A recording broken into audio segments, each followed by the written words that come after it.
নমস্কার, আপনাদের সকলকে স্বাগত হাই নিউজ নেটওয়ার্কের মুখোমুখি অনুষ্ঠানে। আপনাদের সঙ্গে রয়েছে আমি শান্তম চক্রবর্তী।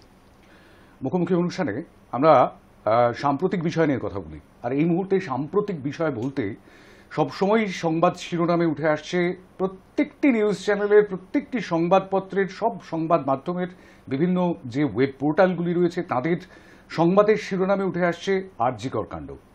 এক মাস পেরিয়ে গিয়েছে, এক মাস পেরিয়ে আরও 7 দিন হয়ে গিয়েছে, মানে 37 দিন হয়ে গিয়েছে। গত মাসের 9ই অগস্ট সকালবেলায় যে বিভীষিকা আমাদের সামনে এসেছিল, সেই বিভীষিকার খবর পাওয়া হয়ে গিয়েছে 37 দিন। আর ইতিমধ্যে এই মুহূর্তের যে পরিস্থিতি, তাতে এমন কেউ নেই একেবারে রাজ্যের প্রশাসনিক প্রধান থেকে শুরু করে একেবারে নিম্ন স্তরের খেটে খাওয়া মানুষজন, তারা সকলেই চাইছেন তিলোত্তমার বিচার, অর্থাৎ বিচার হোক এরকমটাই চাইছেন। এই মুহূর্তে বিষয়টি সাবজুডিস, অর্থাৎ বিষয়টি আদালতের নজরে রয়েছে, তত্ত্বাবধানে সিবিআই এই মুহূর্তে তদন্ত করছে। সেই তদন্ত ঠিক কোন জায়গায় গিয়ে পৌঁছয় সেই দিকে আমাদের যেমন নজর রয়েছে, ঠিক তেমনিভাবে নজর রয়েছে আরজিকরের এই কাণ্ডের প্রতিবাদে জুনিয়র ডাক্তাররা তারা স্বাস্থ্য ভবনের সামনে প্রতিবাদ বিক্ষোভ অবস্থান করছেন। এবং সেই অবস্থান ইতিমধ্যে আমরা যে সময়ে এই সাক্ষাৎকারে মুখোমুখি হয়েছি সেই সময় 5 দিনে পড়েছে। 5 দিন পেরিয়ে আপনারা যখন দেখবেন এই সাক্ষাৎকার, সেই সময় সেটি 6 দিনে হয়তো পড়তে পারে। কিন্তু তার মধ্যে বেশ কিছু ঘটনা ঘটে গিয়েছে। গত বৃহস্পতিবার প্রায় 2 ঘন্টা 15 মিনিট অপেক্ষা করেছিলেন মুখ্যমন্ত্রী জুনিয়র ডাক্তারদের প্রতিনিধি দলের সঙ্গে সাক্ষাৎ করবার জন্য। 3 ঘন্টা নবান্নের বাইরে অপেক্ষা করেছেন জুনিয়র ডাক্তাররা তাদের দাবি নিয়ে। তাদের লাইভ টেলিকাস্টের, লাইভ স্ট্রিমিংয়ের যে দাবি, সেই দাবি মানা হয়নি বলে তারা মিটিংয়ে যোগ দেননি, বৈঠকে যোগ দেননি। কিন্তু এরপর মুখ্যমন্ত্রী স্বয়ং এসে হাজির হলেন স্বাস্থ্য ভবনে এবং সেখানে তিনি মুখ্যমন্ত্রী হিসেবে নয় দিদি হিসেবে এসেছেন এমনটাই বললেন। এরপর কি জুনিয়র চিকিৎসকরা তারা তাদের আন্দোলন তুলে নেবেন, কিন্তু তাদের দাবি এখনো পর্যন্ত পূরণ হয়নি, এই ইঙ্গিতটাও তাদের তরফ থেকে পাওয়া যাচ্ছে। সব মিলিয়ে এই মুহূর্তে যে পরিস্থিতি, তাতে জুনিয়র ডাক্তাররা কর্মবিরতি পালন করছেন। প্রায় 7,000 কি তার থেকে কিছু বেশি জুনিয়র ডাক্তার রয়েছেন পশ্চিমবঙ্গে, কিন্তু 93,000 যে মোট চিকিৎসকদের সংখ্যাটা কিছু এদিক ওদিক হতে পারে, সেই চিকিৎসকরা কিন্তু পরিষেবা দিয়ে যাচ্ছেন। কিন্তু তার মধ্যেই আরজিকরে একটি মৃত্যুর খবরও এসে পৌঁছেছে। বিভিন্ন জায়গার থেকে যেমন খবর আসছে পরিষেবা পাওয়ার, সিনিয়র ডাক্তাররা রয়েছেন বা অভয়া ক্লিনিক খুলে, আমরা কয়েকদিন আগেই সেই খবর আপনাদের দেখিয়েছি, মালদহের আইহোতে সেখানে জুনিয়র ডাক্তারদের কিয়দংশ, একটা অংশ তারা অভয়া ক্লিনিক খুলে সেখানে চিকিৎসা দেওয়ার চেষ্টা করছেন পীড়িতদের, যারা রোগী তাদের। কিন্তু সামগ্রিকভাবে চিত্রটা যা দাঁড়াচ্ছে, তাতে করে এই মুহূর্তে একটা অচলাবস্থা তৈরি হয়ে রয়েছে। সেই অচলাবস্থা কি কাটবে? ঠিক সেই রকম একটি সময় আমাদের এই মুখোমুখি আমরা এমন একজনকে আজকে পেয়েছি, আমি তার সঙ্গে পরিচয় করাবো অবশ্যই। তার প্রসঙ্গে একটুখানি বলে দেওয়া দরকার। দীর্ঘদিন ধরে মানুষটি গণ আন্দোলনের সঙ্গে যুক্ত, এবং গণ আন্দোলন বলতে জমি অধিগ্রহণ আন্দোলন নিশ্চয়ই মনে আছে আমাদের পশ্চিমবঙ্গবাসীর, তো অবশ্যই মনে থাকবে। জমি অধিগ্রহণের বিরুদ্ধে সেই আন্দোলনে সোচ্চার কণ্ঠস্বর পাওয়া গিয়েছিল তাকে দেখতে পাওয়া গিয়েছিল তখন বিরোধী দলনেত্রী মমতা বন্দ্যোপাধ্যায়ের পাশাপাশি, কাছাকাছি। সেই মানুষটি দীর্ঘদিন ধরে মানবাধিকার আন্দোলনের সঙ্গেও যুক্ত। শিক্ষকতা করেছেন একটা দীর্ঘ সময় দক্ষিণ কলকাতার একটি অত্যন্ত ঐতিহ্যশালী প্রতিষ্ঠানে, স্কুলে, এবং সেখানে অত্যন্ত জনপ্রিয় একজন শিক্ষক ছিলেন তিনি, বাংলা পড়াতেন। এবি স্যারকে তার ছাত্রছাত্রীরা এখনো পর্যন্ত মনে রেখেছেন, এবং এখনো পর্যন্ত এই যে আন্দোলনটি চলছে চিকিৎসকদের, সেই আন্দোলনেও অভিভাবকের মতন অনেকটা দূর থেকে, অবশ্য একেবারে সামনাসামনি নয়, অনেকটা দূর থেকে তিনি আছেন বর্তমান। অসীম গিরি আমাদের সঙ্গে রয়েছেন। অসীমদা, স্বাগত জানাই। নমস্কার। অনেকটা লম্বা একটা মুখবন্ধ করতে হলো আর কি, কারোর মুখ বন্ধ করবার জন্য নয়, কিন্তু বরং বলা ভালো যে আমরা সোচ্চারে বিষয়টাকে তো সামনে আনবার চেষ্টা করছি সংবাদ মাধ্যমের একজন সামান্য কর্মী হিসেবে। সেটাই একটুখানি আমাদের দর্শকদের সংযুক্ত করলাম আর কি বিষয়টার সঙ্গে। আমি একদম শুরুই করব এই বিষয়টা নিয়ে, আর পরে আরও অন্যান্য বিষয় আসবে অসীমদা। সেটা হচ্ছে যে এই যে আন্দোলনটা চিকিৎসকদের, বারবার বলা হচ্ছে তাদেরকে কাজে ফিরে আসতে, শীর্ষ আদালতের তরফ থেকে বলা হয়েছে, রাজ্যের শীর্ষ প্রশাসনিক স্তর থেকে বলা হয়েছে, কিন্তু তারা নিজেদের দাবিতে অনড় রয়েছেন। এবং সেই দাবিটার মধ্যে বিচার তো রয়েছেই, সেই সঙ্গে সঙ্গে নিজেদের সুরক্ষার জায়গাটাও। একজন চিকিৎসক তিনি প্রাণ বাঁচান রোগীর, কিন্তু তার নিজের সুরক্ষার বিষয়টা এই মুহূর্তে প্রশ্নচিহ্নের মুখে। এটা কত বড় চ্যালেঞ্জ আমাদের সভ্যতার জন্য, আমাদের সমাজের জন্য। আমি ঠিক সেই জায়গাটা থেকে তোমার কথায় শুরু করব।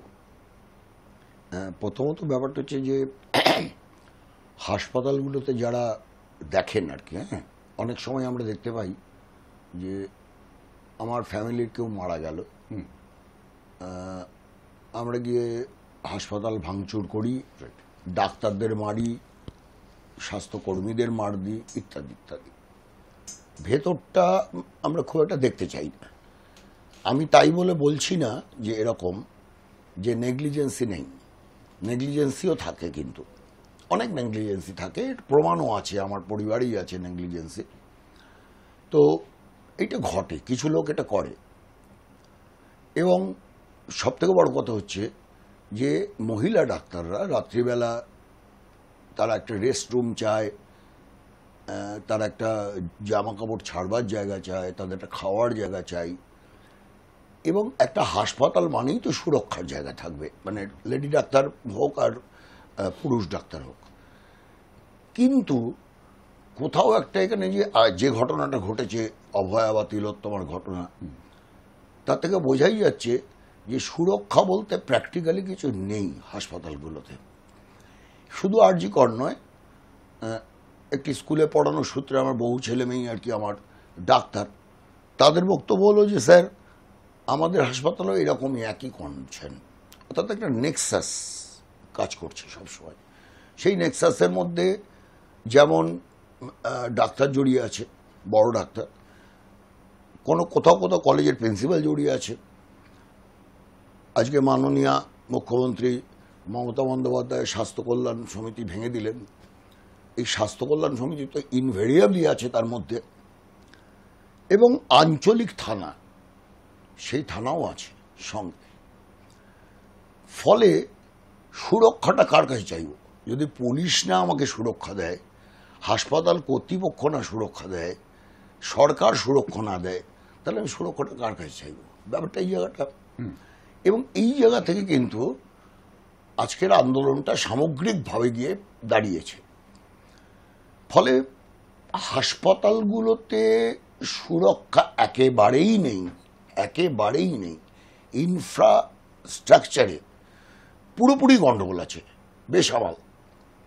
এই যে বলা হচ্ছে 29 জন মারা গেছে, আমি পরে আসছি সে ঘটনাটায়, কারণ ঘটনাগুলো আমি জানি পুরোপুরি। তো যাই হোক, এখন যদিও এক ভদ্রমহিলা বলেছেন আমার ছেলে মারা গেছে আরজি করে বিনা চিকিৎসা ইত্যাদি, এবং তার উত্তরও আসেনি এরকম অভিযোগ, কিন্তু উত্তরও দিয়ে দিয়েছে সঙ্গে সঙ্গে, কারা ছিল, কি ব্যাপার, কাদের নাম, সেটাও জুনিয়র ডাক্তাররা দিয়ে দিয়েছে।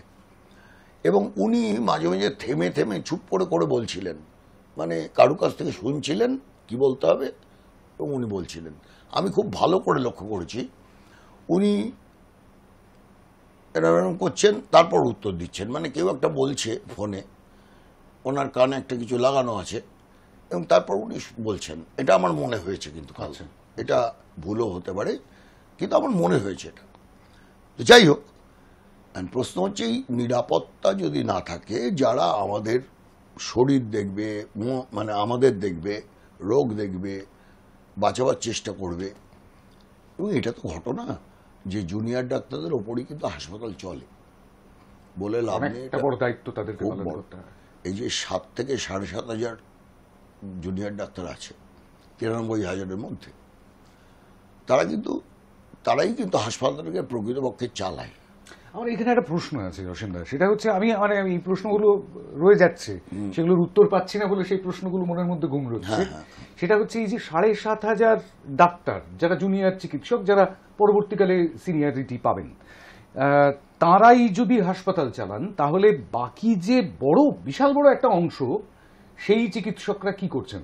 26টি মেডিকেল কলেজের যারা ডাক্তার, তারা এই মুহূর্তে আন্দোলনে রয়েছে। তো এই 26টি মেডিকেল কলেজ গোটা বাংলা জুড়ে রয়েছে, এগুলো সরকারি। সেই সমস্ত মেডিকেল কলেজের যারা চিকিৎসক রয়েছেন, হাসপাতালে যারা সিনিয়র চিকিৎসক রয়েছেন, তারা ঠিক কি করছেন? সেটাও তো একটা বড় সড়ো প্রশ্ন, যে প্রশ্নের উত্তর নেই। না, এখন ব্যাপারটা হচ্ছে যে এখন হয়তো আমরা দেখছি মানে মানে একদম মানে বলি যে বড় ডাক্তাররা দেখছেন এখন। হ্যাঁ, একজন ডাক্তারের সাথে কথা হচ্ছিল, তিনি বলছেন 72 ঘন্টা টানা ডিউটি করছে। হ্যাঁ, মানে সেটা এখন সাংঘাতিক বড় একটা অবস্থা। ডাক্তাররা দেখছেন, এটা ঠিকই। বড় ডাক্তার দিয়েও ঠিক হবে না ব্যাপারটা, কারণ বড় ডাক্তাররা তো কটা পেশেন্ট দেবেন, মানে একটা বড় ডাক্তারের আন্ডারে 3-4টে ওয়ার্ড থাকে, ধরা যাক একজন গাইনোকোলজিস্ট, তার আন্ডারে 3-4টে ওয়ার্ড আছে, ফিমেল ওয়ার্ড, তিনি প্রত্যেক কটা ওয়ার্ডে যাবেন। দ্বিতীয়ত অনেক ডাক্তারই তার মধ্যে প্রফেসর, যারা ক্লাস নেবেন, Right. এবং সমস্ত জুনিয়র ডাক্তারদের নিয়ে তাই রোগীদের কাছে গিয়ে কোনো স্পেসিফিক রোগের ব্যাপারটা দেখবেন, এটা তো হয়। আচ্ছা, ন্যাচারালি তার পক্ষে ওপিডি অনেক সময় করা মুশকিল হয়, এটা ঘটনা। কারণ যদি হসপিটালের আমরা ইয়েতে যাই, মানে ওই ওপিডিতে যাই, তাহলে দেখব যে প্রথমেই কোনো বড় ডাক্তার দেখেন না, দেখে জুনিয়র ডাক্তাররা। তারপর তারা যদি বোঝে যে কেসটা খুব সিরিয়াস, তখন তারা পাঠিয়ে দেয় বড় ডাক্তারের কাছে। এটা কিন্তু নিয়ম, মানে নিয়ম ঠিকই আছে, অসুবিধা কিছু নেই। এখন এখন স্বাভাবিকভাবে চলতো তাহলে এই নিয়মে কোনো অসুবিধা ছিল না। ছিল না, Right. কিন্তু কার্যত ব্যাপারটা কি দাঁড়াচ্ছে, বাহ্যত দেখাচ্ছে যে প্রথমত ডাক্তারের সংখ্যা কম, এটা হচ্ছে ঘটনা। আমি বেড টেড বাদই দিচ্ছি, সে তো নেই, গাছের তলায় পড়ে থাকে, এখানে পড়ে থাকে, ওখানে পড়ে থাকে, এক্সরে মেশিন টেশিন খারাপ সব হসপিটালেরই, স্ক্যান প্রায় নেই, হয় না, এরকম অবস্থা। একটা থাকলে সেটা নষ্ট হয়ে গেছে, 8 মাস 10 মাস বাদে টাইম, এগুলো তো আছেই। এইবার কথাটা হচ্ছে যে তাহলে 93,000, তার মধ্যে 7,500 বা এইভাবে যদি ধরি, তাহলে এই গোটা সিস্টেমটায় 26টা হসপিটালের মধ্যে এটা যথেষ্ট নয়। মানে কেন যথেষ্ট নয়, তার কারণ আজকাল তো বিভিন্ন বিভাগ হয়েছে। মানে ধরো সাইকো নিউরোলজিস্ট, নিউরোলজি, আমি বলছি এক একটা বিষয়ের 3-4টে করে ভাগ। ফলে এই মানে 1 লাখও নয় সংখ্যাটা, 26টার 1 লাখও নয়, এটা যথেষ্ট বলে আমার মনে হয় না, আমার ব্যক্তিগত মত এটা। এবং সব থেকে বড় কথা যে জেলা হাসপাতালগুলোতে তো আরো সাংঘাতিক অবস্থা। এটা তো কলকাতা শহরের চিত্র দেখে আমাদের মনে হচ্ছে। জেলা হসপিটালে আমি দেখেছি যে বাঁকুড়ায় যে জেলা হসপিটাল, সেই হসপিটালে একদিন বৃষ্টির দিন আমি আমার মেয়েকে নিয়ে বাই চান্স সেই মুকুটমণিপুরে বেড়াতে গিয়েছিলাম। তো হোটেলের মালিক আমাকে একটা গাড়ি অ্যারেঞ্জ করে দিল, বৃষ্টির মধ্যে গিয়েছি। গিয়ে দেখবেন একজন ডাক্তার আছে, বড় ডাক্তার একজন, আর জুনিয়র ডাক্তার একজন। আমি জিজ্ঞেস করেছিলাম যে আর ডাক্তার কই, বলো কোনো পদ খালি, ডাক্তার নেই। সর্বনাশ। হ্যাঁ, জেলা হসপিটাল কিন্তু। এবং উনি দেখলেন শুধু না, উনি বললেন যে এখানে কোনো টেস্টই হবে না, আপনি ওই একটা দোকান আছে সামনে চলে যান, ওই দোকানটায় গিয়ে বলুন আমার কথা, বলবেনই কিন্তু। আমি ঠিক আছে গেলাম, বললাম, এবং তিনি টেস্ট করে দিলেন টাইফয়েড। ট্রিটমেন্ট কি করে করি, ওই চাপাচুপি দিয়ে কোনো রকম একটা গাড়ি করে নিয়ে এলাম। বা এটা যদি চিত্র হয়, কলকাতায় নিয়ে আসতে হলো। হ্যাঁ, ওই ট্রিটমেন্ট হবে না তো। এইটা যদি চিত্র হয়, তাহলে এবারে পুরো গ্রামাঞ্চল যেটা, সেখানে তো কোয়াকড়া দেখে, পুরো কোয়াকড়াই ডাক্তারবাবু ওখানে। এই আমি নদিয়ায় গিয়েছিলাম, দেখলাম যত কটা ডাক্তার সব কোয়াক। কিছু ডাক্তার আছেন যারা বসেন, চেম্বার করেন, ওই বুধবার একজন, কারণ তাদের তো হয়তো হসপিটাল ডিউটি আছে, বেশিরভাগই আজকাল বেসরকারি হসপিটালে চাকরি করেন, এরকম একটা ব্যাপার। ফলে গোটা সিস্টেমটা না কেমন একটা অদ্ভুত ধরনের হয়ে গেছে। অসীমদা, আমাদের স্বাধীনতার 77টা বছর পেরিয়ে গিয়েছে। হ্যাঁ, আর সেই 77 বছর পেরিয়ে আসার পর, মানে এই মুহূর্তে দাঁড়িয়ে যদি এরকমটা দেখতে হয় যে কেউ চিকিৎসা পরিষেবা পাচ্ছেন না, কেউ হয়তো তিনি একজন নিয়মিত ভোটার। আমাদের দেশে তো সংসদীয় রাজনীতিতে ভোটটাই সবচেয়ে বড় কথা। তো একজন বোনাফাইড ভোটার, তার ভোটটি কাউন্ট হয়, কিন্তু তিনি স্বাস্থ্য পরিষেবা ঠিকঠাক মতন পাচ্ছেন না, তাহলে এটা তো সিস্টেমেরই দোষ, এরকমটাই তো বলবে মানুষ, তাই না? আর সেই জায়গা থেকে সেই সিস্টেমের মধ্যে একদিকে রোগীরা পাচ্ছেন না পরিষেবা, অন্যদিকে চিকিৎসা কর্মীরা কিংবা ডাক্তারবাবুরা কিংবা ডাক্তার দিদিরা পাচ্ছেন না সুরক্ষা। এটা সত্যি সত্যি এই মুহূর্তে দাঁড়িয়ে, এই 2024-এ দাঁড়িয়ে মেনে নিতে কষ্ট হচ্ছে না? ভয়ঙ্করভাবে কষ্ট গণ হচ্ছে। আন্দোলনের মানুষ। হ্যাঁ, ভয়ঙ্করভাবে কষ্ট হচ্ছে। দেখো, সবটাই তো মানে গণ আন্দোলনের মানুষ বলো যাই বলো, সবটাই কিন্তু সব কিছু সম্পৃক্ত। আসলে তোমার সাথে আলাপ হওয়ার আগে আমি তোমাকে সিঙ্গুর আন্দোলনে দেখেছি। তোমার সাথে আলাপ তখনও পর্যন্ত হয়নি, ঠিকই, কিন্তু ঠিকই। তার আগে আমি সিঙ্গুর আন্দোলনে দেখেছি। একেবারে প্রথম দিন থেকেই ছিলাম, ডে ওয়ান থেকে। ঠিকই। তো কথাটা হচ্ছে যে দেখো, প্রত্যেকটা কিন্তু জড়িত, মানে গোটা সমাজটাই। দেখবে একজন ডাক্তার, মানে আমি জানি না সে ডাক্তারটি কোনো পার্টি করে বলেই আমার মনে হলো, এবং বাম বলেই মনে হলো, সেদিন ইন্টারভিউ দিচ্ছিল, দিতে গিয়ে বলছিল গোটা ব্যাপারটা গোটা সমাজ ব্যবস্থার বদলের সাথে জড়িয়ে আছে। সে বলছিল এই কথাটা, মানে নিশ্চয়ই সমাজ বদলের কথা বলছে যখন, আমার মনে হয়েছে এই সমাজ বদলটা নিশ্চয়ই কোনো ডানপন্থী সংগঠন বলবে না, কোনো একটা বামপন্থী সংগঠনই বলেছে। ছেলেটি নিশ্চয়ই তাই মনে হয়েছে, আমার নাও হতে পারে। আচ্ছা, এবার কথাটা হচ্ছে দেখো, সবকটাই কিন্তু তাই। এই যে বেসিক্যালি ওষুধের কেলেঙ্কারিটা হচ্ছে, যে ওষুধ এইবার খুব সস্তার ওষুধ পাওয়া যায় হসপিটালগুলোতে, এটা করে হয়েছে, সেই ওষুধগুলো খেয়ে না খুব যে লাভ হয় এটা কিন্তু নয়। কেন হয় না আমি জানি না।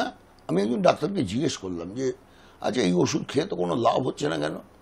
বলছে তার কারণ এর ভেতর মাত্রা এত কম যে তুমি পেটেন্ট যে ওষুধ খাচ্ছ সেই ওষুধ আর এই ওষুধের মধ্যে একটা এই তফাৎটা আছে। ফলে এটা যদি তুমি একটা খাও ঠিক হয়ে যাবে, আর এটা যে 5টা খাও তাহলে ঠিক হবে। তাহলে 5টা করে মারাত্মক, মানে এতগুলো এতটাই কম আর কি।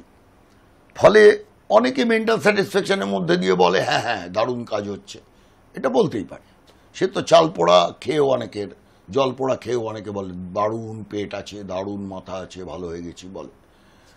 এটা অনেকটা মনের ব্যাপার, কিন্তু কার্যত এটা বিশ্বাসে মিলায় বস্তু তর্কে বহুদূর। আচ্ছা আচ্ছা, তো এখন এটা খুবই ভালো যে সস্তার ওষুধের ইয়ে করা হয়েছে বিভিন্ন হসপিটালে। এটা ধন্যবাদ মানে আমাদের দেশের বা রাজ্যের যারা মন্ত্রিত্ব করেন তাদের। হাসপাতালগুলোতে যেমন স্বল্প মূল্যে পাওয়া যাচ্ছে, তেমনি ওই জনঔষধি তরফ থেকে করা হয়েছে, এটা খুবই ভালো দিক। গরিব মানুষ অনেকটাই খুবই ভালো, এবং সব জায়গাতেই আছে এটা। একটু হাঁটাচলা করলেই পাওয়া যাবে, শুধু গ্রাম বাদে। গ্রামে তুমি জনঔষধ পাবে না, নেই, কোনো ওষুধই নেই তো গ্রামে কি হবে বলো না? ওষুধ আছে, দোকানে আছে, দোকান থেকে কিনতে হবে, নেই কিন্তু কোথাও কোথাও হয়তো আছে। আমি যে কটা দেখেছি কোথাও নেই। আমি সামান্য পাশে নদিয়া বা বীরভূমেই কথাই বলছি, হয়তো বোলপুরে আছে, আমি জানি না, থাকতেও পারে। এবার এই গোটাটার সাথে সম্পৃক্ত যে কোনো আন্দোলনই, এই গোটাটা একটা সিস্টেমের অঙ্গ। সে ডাক্তারি ক্ষেত্রে বলো, তোমরা দেখবে যে ইঞ্জিনিয়াররা বেরিয়ে গেছে কর্পোরেশনের মেরুদণ্ড হাতে, তাহলে ওখানেও নিশ্চয়ই কোনো একটা গলদ আছে আর কি। মানে সব জায়গায় গলদগুলো রয়ে গেছে সরকারি ক্ষেত্রে, এবং এটা কিন্তু এই সরকারের আমলেই যে শুধু আছে আমি এটা মনে করি না। আমি মনে করি এটা দীর্ঘদিন ধরে আগের সরকার, তার আগের সরকার চলছে, এটা চলছে, এত প্রকট হয়ে ওঠেনি। মানে এটা প্রথা বা রীতি হয়ে গিয়েছে। হ্যাঁ, প্রকট হয়ে ওঠেনি। জুনিয়র ডাক্তাররা আগেও মুভমেন্ট করেছেন বামফ্রন্ট আমলে, নিশ্চয়ই মনে আছে, কয়েকবার করেছেন, কয়েকবার একদম। সুতরাং তখন জ্যোতি বসু কিন্তু দেখা করেছেন, করেননি তা না, প্রতিশ্রুতিও দিয়েছেন, প্রতিশ্রুতি পালনও করেছেন, বুদ্ধবাবুও করেছেন প্রতিশ্রুতি পালন। এবার কথাটা হচ্ছে যে জুনিয়র ডাক্তাররা বারবার লড়ে, এটা একটা ঐতিহ্য হয়ে গেছে, মানে লড়াইটাও ঐতিহ্য হয়ে গেছে। মানে আমি বলছি করাপশনটা যেমন একটা ঐতিহ্য হয়ে গেছে, একই সাথে আন্দোলনটাও ঐতিহ্য হয়ে গেছে, তাই না? ফলে প্রশ্নটা হচ্ছে এখন এই যে করাপশনগুলো রয়েছে, ভয়ঙ্করভাবে করাপ্ট, এই করাপশন হতে হতে হতে হতে শেষ মাত্রায় এসে পৌঁছে গেছি আমরা, যেখানে খুন হচ্ছে, যেখানে ধর্ষণ হচ্ছে। এই করাপশনটাকেও জেনে গেলে তাকে হত্যা করা হচ্ছে, করাপশন জেনে গেলে তাকে তুলে নেওয়া হচ্ছে পুলিশে, বা তার লাইসেন্স ক্যান্সেল করে দেওয়া হচ্ছে। এইটা হচ্ছে, এইটাও একটা সিস্টেমের অঙ্গ হয়ে গেছে, মানে এটাই সিস্টেম এখন। এর পিছনে কোনো সরকারি লোক থাকবে না, এটা হতে পারে না। উইদাউট সরকারি লোক এটা চলে কি করে? যে অভিযোগগুলো এখন তুলে আনছে সবাই, ঠিক আছে, যেগুলো আমরা দেখছি আমাদের ইলেকট্রনিক্স মাধ্যমে বা খবরে কাগজে পড়ছি, যে কঙ্কাল বা ময়নাতদন্তের থেকে জন্যে যে বেওয়ারিশ লাশ সেটা পাচার হয়ে গেল, যে ওষুধ আসছে বিক্রি হয়ে গেল। এইটা তো চলছে, এবং এইটা চলতে চলতে এত লোভ বেড়ে গেছে। আগে কি হতো, আমি লেফট ফ্রন্ট আমলে কথা বলছি, লেফট ফ্রন্ট আমলে এটা ধরা পড়লে হয়তো তাদের শাস্তি হয়ে যেত, কিন্তু এখন না প্রকাশ্যে বলছি যে আমি দিদির লোক, পরিষ্কার শোনা গেছে, আমরা দেখেছি আমি দিদির লোক, দিদি পাঠিয়েছে, অর্থাৎ দিদির নাম করে এটা বলছে, অথচ দিদি কিন্তু জানেন না, এটা আমার ধারণা। আমার ধারণা দিদির নাম করে অনেক কিছু, কন্ডাক্টরকে বললো পয়সা দিল না, দিয়ে বললো যে দিদি বলেছেন পয়সা না দিতে, এরমও হতে পারে। মানে আমি বলছি এরম ফ্যালাসিও হতে পারে, যে আমি রাস্তা দিয়ে হাঁটছি, হাঁটতে হাঁটতে হয়তো সিগারেট খাচ্ছি, খেতে খেতে এক ভদ্রলোক বললেন যে শুনুন আমি ধোয়া লাগছে, খাবেন না, আমি দিদির লোক, আমি খাবো। এটা যদি হয়, মানে এটা ইয়ার কি না, মানে এইটা হয়ে গেছে ব্যাপার। এবার দিদির নাম করে যা খুশি তাই হচ্ছে, এবং দিদি আমার ধারণা মাননীয় মুখ্যমন্ত্রী তিনি তো খুন করতে বলেননি, ধর্ষণ করতে বলেননি, এইটুকু বিবেক অন্তত তার আছে। এটা আমি তাকে যতদূর চিনি, তিনি যতই ভুলভাল করুন, যতই গণ আন্দোলন বিমুখ লোক হন, যতই অত্যাচার করুন, এইটা বোধহয় উনি করবেন না। আমার ধারণা যে একটা মেয়ে, ওকে ধর্ষণ করো এবং তাকে খুন করে দাও, এটা উনি করেছেন, এটা আমি বিশ্বাস করি না। প্রথমত এটা আমি বিশ্বাসই করি না, এটা হতে পারে না। এবং একটা জিনিস লক্ষ্য করবে যে একটি দল দাবি দফা এক দাবি এক, মমতার পদত্যাগ, এই যে বলছে, আমি এটা বিশ্বাস করি না। কেন বলছি, এইটা অত্যন্ত বাজে স্লোগান। একটি দল না, এটা বিজেপি বলছে, এবং এটা শুভেন্দু অধিকারীর বিরোধী দলনেতা রাজ্যের মাননীয়, তিনি এই স্লোগানটির উদ্গাতা। একটা নির্বাচিত সরকারকে ফেলতে গেলে না অনেক কিছু দরকার হয়, তার উপর আমি এইখানে আর একটা কথা একটুখানি বলবো, তুমি অবশ্যই বলবে। সেটা হচ্ছে যে এই শুভেন্দু অধিকারীর যে এই বক্তব্যটা, সেই বক্তব্যটাকে গতকাল তুমি শুনেছো বোধহয়, শুক্রবার জুনিয়র ডাক্তাররা যে সাংবাদিক সম্মেলনটি করেছেন, সংক্ষিপ্ত সাংবাদিক সম্মেলন, এবং সেই সাংবাদিক সম্মেলনে কিন্তু তারা বলছেন যে এটাকে রাজনৈতিক রং দেওয়ার চেষ্টা করছেন, রাজনৈতিক রংটা আমরা চাইছি না, এবং সেই কারণেই তারা অগ্নিমিত্রা পাল যখন আসতে চেয়েছেন তাদের আন্দোলনে ঢুকতে দেননি তারা, অধীর চৌধুরীকে ঢুকতে দেননি তারা, এবং রাজনৈতিক রং লাগুক এই বিষয়টাতে তারা রাজনৈতিকভাবে, প্রত্যেকটা মানুষের রাজনৈতিক মতামত আছে, প্রত্যেকটা মানুষের নিজস্ব রাজনৈতিক মতাদর্শ আছে, সেটা থাকতেই পারে, কিন্তু রাজনীতির ছাতার তলায় আসতে চাইছেন না, বা রাজনীতির রংটা লাগাতে দিতে চাইছেন না তাদের এই আন্দোলনে, এরকমটাই বলছেন তারা, কিন্তু বিরুদ্ধাচরণ করেছেন। কথাটা হচ্ছে যে দেখো, রাজনীতি তো আছেই এর পিছনে, রাজনীতি ছাড়া তো কিছু হয় না। তো অবশ্যই এরা আমরা জন্মের পর থেকে রাজনীতি না, রাজনীতি তো আছেই। এখন রাজনীতি তো দুটো ভাগ, একটা হচ্ছে দলীয় রাজনীতি কিনা, আরেকটা হচ্ছে জেনারেল রাজনীতি কিনা। অর্থাৎ এই যে দাবি দেওয়াগুলো তো রাজনীতি। আবার কি, এটা তো আমি যদি কোনো দাবি করি, আমি যদি কোনো আন্দোলন করি, সেটাই তো রাজনীতি। তো ফলে যে কোনো কিছুই রাজনীতি, এমন সংসারেও রাজনীতি থাকে। তাহলে এখানে দলীয় রাজনীতি, এবং একটা অদ্ভুত ব্যাপার আমি দেখেছি, আমি 2-3টে মিছিলে গেলাম, সেই 2-3টে মিছিলে যেতে যেতে আমি 3 দিনই মিছিলে দেখেছি একটা কোথাও নয় বিজেপি ধর্ণা মঞ্চ করছে, এবং সেখান থেকে মাইকে আওয়াজ উঠছে দফা এক দাবি এক বলে। আমাদের এই বোকা ছেলেমেয়েগুলো তারা হঠাৎ করে মমতার পদত্যাগ, ওরা বলছে, এরা বলতে শুরু করলো, তো আমরা থামাচ্ছি, এই তুই এটা কি বলছিস, সে তো আমাদের দাবি না, ব্যাপারটা এরকম। এবং সব থেকে বড় কথা, একইভাবে দেখবে একটা জিনিস, খুব বাজে জিনিস যেটা হয়েছে, মাননীয়া চন্দ্রিমা ভট্টাচার্য তিনি বলছেন এর পিছনে কোনো রাজনীতি আছে। এটা কিন্তু অত্যন্ত অপমানকর বক্তব্য।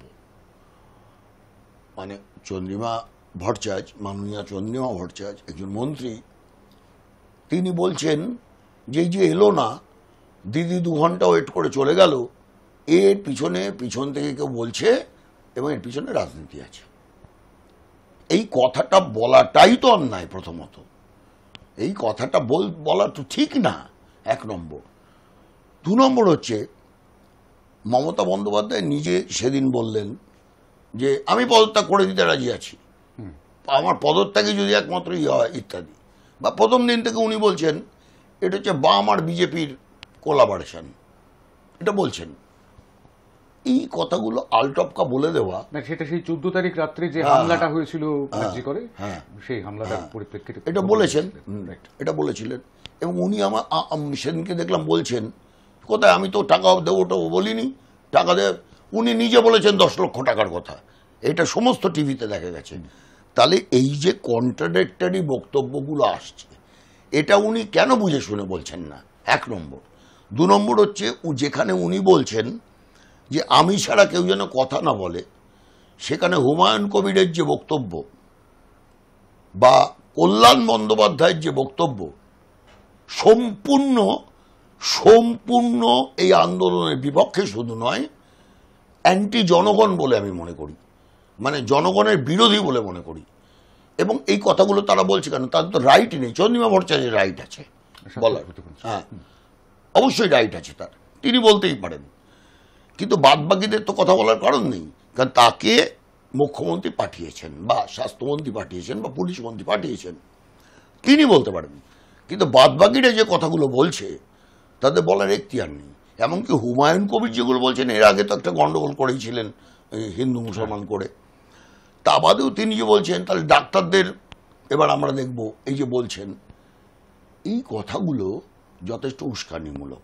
বিশেষ করে যারা লড়ছে জুনিয়র ডাক্তাররা, তাদের বয়স 23, 22, 24, 25 এর মধ্যে। ফলে এদের সাথে পেরে ওঠা অসম্ভব। গোটা বাংলাদেশ চেঞ্জ করে গেল, যেদিকেই যাক। ছাত্র আন্দোলন গোটা বাংলাদেশের সরকারকে ফেলে দিল সম্পূর্ণ, পালাতে হলো প্রধানমন্ত্রীকে। ছাত্র সমাজ পারলে সব পারে, এটা হচ্ছে জায়গা। সেখানে এই উস্কানিমূলক কথা চলছে। তাহলে এই উস্কানিমূলক কথাটা বলছেন, তারা কি এই নেক্সাসের সাথে যুক্ত? প্রশ্নটা যদি এরকমভাবে তুলি আমি এখন, তাহলে যদি এই প্রশ্নটা এখন এরকমভাবে তুলি যে হুমায়ুন কবির এই নেক্সাসে যুক্ত, কল্যাণ বন্দ্যোপাধ্যায় নেক্সাসে যুক্ত, সেটা কি যথাযথ হবে? হবে না নিশ্চয়ই, হবে না নিশ্চয়ই। তাহলে তারা কেন এভাবে বলছে কথাগুলো? বুঝতে পেরেছো কথাটা? আমার যুক্তিটা এই জায়গায় যাচ্ছে। হ্যাঁ, তাহলে তো এটাও প্রশ্ন যে হুমায়ুন কবির তাহলে এই নেক্সাসে যুক্ত, তাই তিনি ওদের গার্ড করছেন। কল্যাণ বন্দ্যোপাধ্যায় যুক্ত, তাই উনি গার্ড করছেন, এটা বলতে হয়। কিন্তু আমি এটা বলছি না, আমি এটা বলছি না। আমি মাননীয় কল্যাণ বন্দ্যোপাধ্যায়ের নামে একটি খারাপ কথাও বলতে চাই না, মাননীয় হুমায়ুন কবিরের বিরুদ্ধেও নয়। কিন্তু এই কথাগুলো বন্ধ করতে হবে, 1 নম্বর। 2 নম্বর হচ্ছে, আজকে মুখ্যমন্ত্রী যা বললেন, কল্যাণ সমিতি কি করে আমি জানি না, আমার সময় বা তুমি আগে শুনেছো কিনা জানি যে কোনো কল্যাণ সমিতি হয় হসপিটালে, হসপিটালটাই তো কল্যাণের। আমি শুনি, আমি আমাদের ছোটবেলায় পাড়ায় পাড়ায় নাগরিক কমিটি ছিল, নাগরিক কমিটি কি করতো তারা আমরা জানি কি কমিটি, শান্তি কমিটি, নাগরিক কমিটি, এইসব দেখেছি।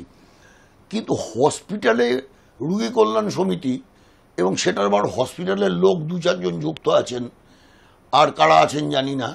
এই কল্যাণ সমিতি কেন? কল্যাণ সমিতি, হসপিটালটাই তো কল্যাণের, তো সেখানে সব ডিপার্টমেন্টগুলো যদি কল্যাণ করে, তাহলে কল্যাণ সমিতির দরকারটা কি? কোনো দরকার নেই। তা কল্যাণ সমিতি ভেঙে দিয়েছেন, ভালো করেছেন, কিন্তু আবার যদি নতুন করে কল্যাণ সমিতি করেন, সেটা আরেকটা ঘুঘুর বাসা হবে। তার মানে কল্যাণ সমিতির নামে, আমার ধারণা এটা, কল্যাণ সমিতির কোনো মানুষজন এর মধ্যে আছেন, সঙ্গে আছে পুলিশ। মানে মুখ্যমন্ত্রী তো নিশ্চয়ই মানে যথেষ্ট চালাক মানুষ, উনি তো একেবারে মাথা খারাপ লোক নন। হতে পারে উনি অনেক বলে ফেলেন, অনেক কথা বলে ফেলেন, বলতেই পারেন। তিনি বুঝেছেন যে এই কল্যাণ সমিতির মধ্যে একটা ভূত আছে, যে ভূতটা ওনাকেই খেয়ে ফেলবে আলটিমেটলি, গলা টিপে। ফলে উনি কল্যাণ সমিতি ভেঙে দিলেন কিন্তু। এবং লক্ষ্য করলে দেখবে যে টালা থানার ওসি তিনি এই কল্যাণ সমিতির সাথে যোগসাজশ করে চলতেন।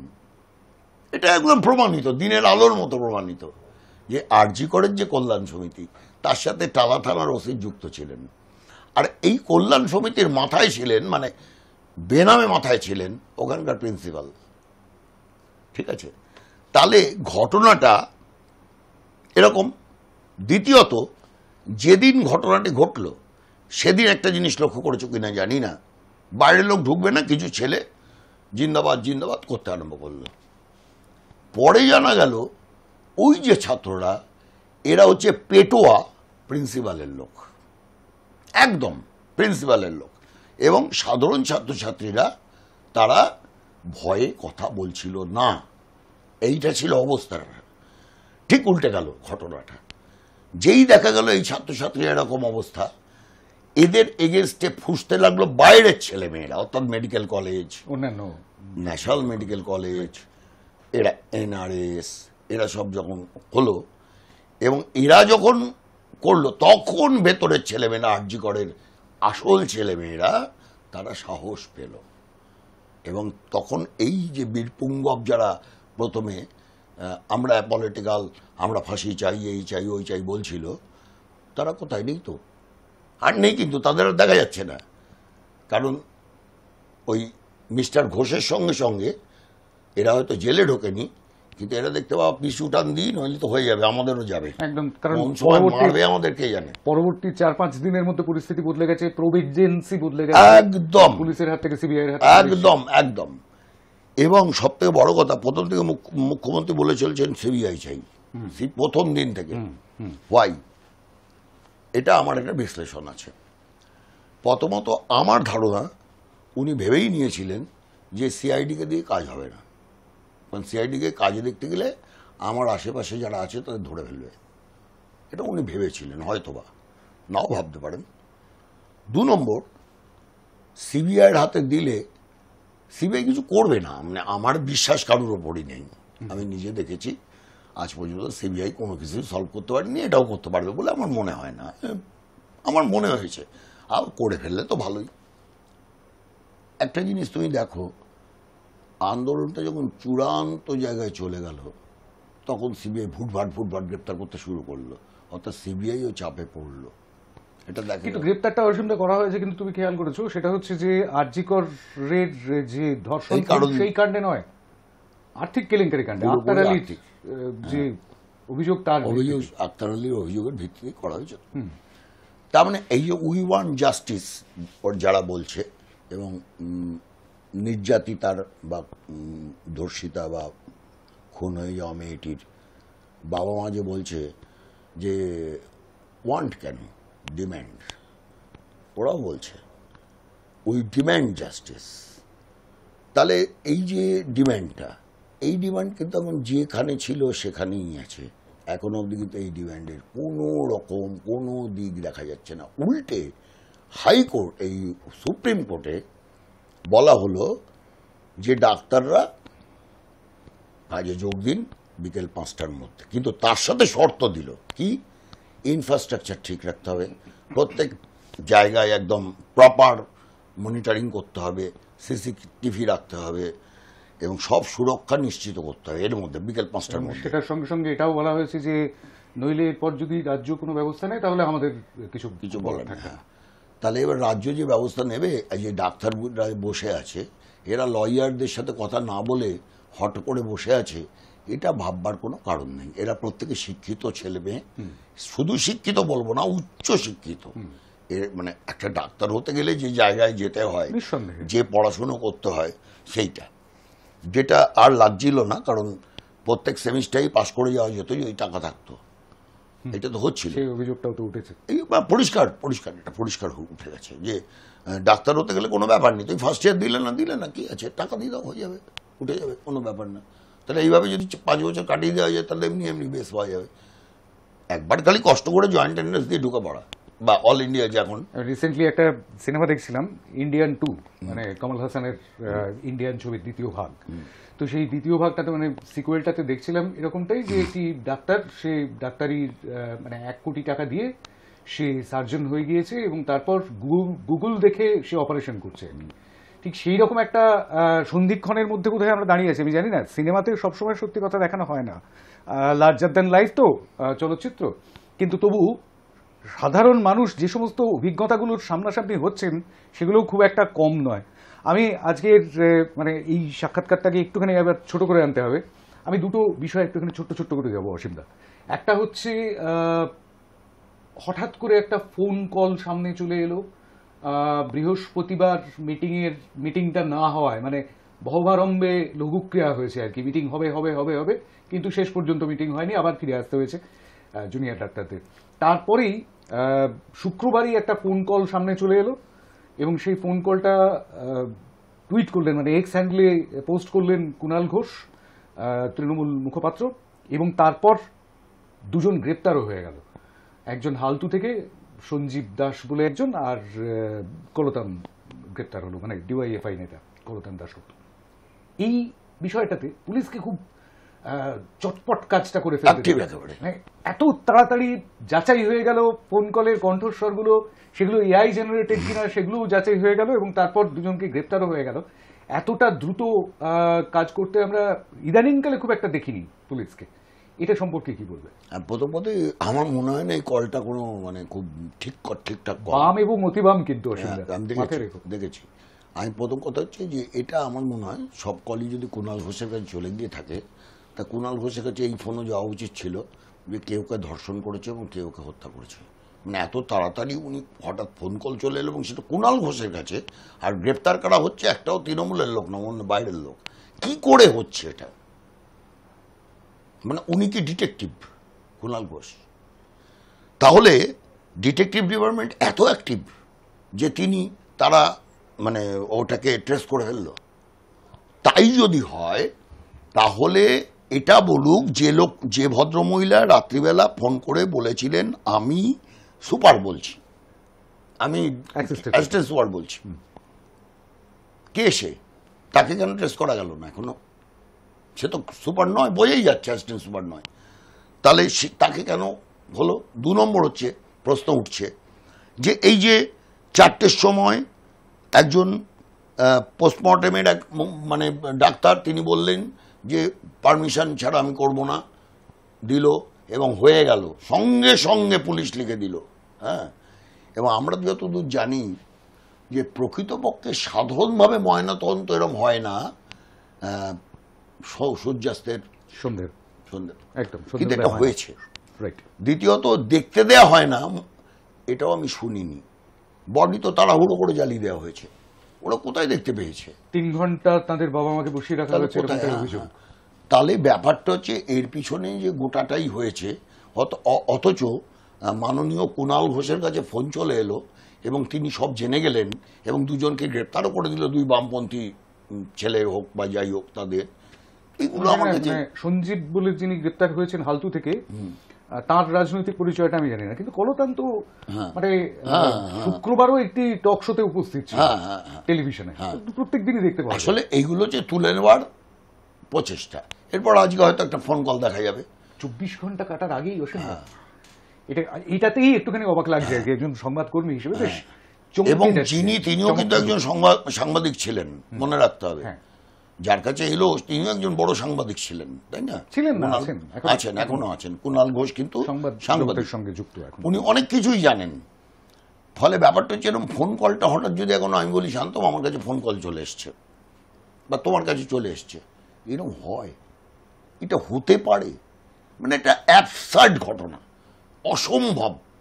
ঠিক আছে, ওই কলদানকে গ্রেপ্তার করতে হবে, তাই সঞ্জীবকেও করেছে, খুব অন্যায় করেছে। আমি জানি না এটার পেছনে ঠিক কি আছে আদৌ।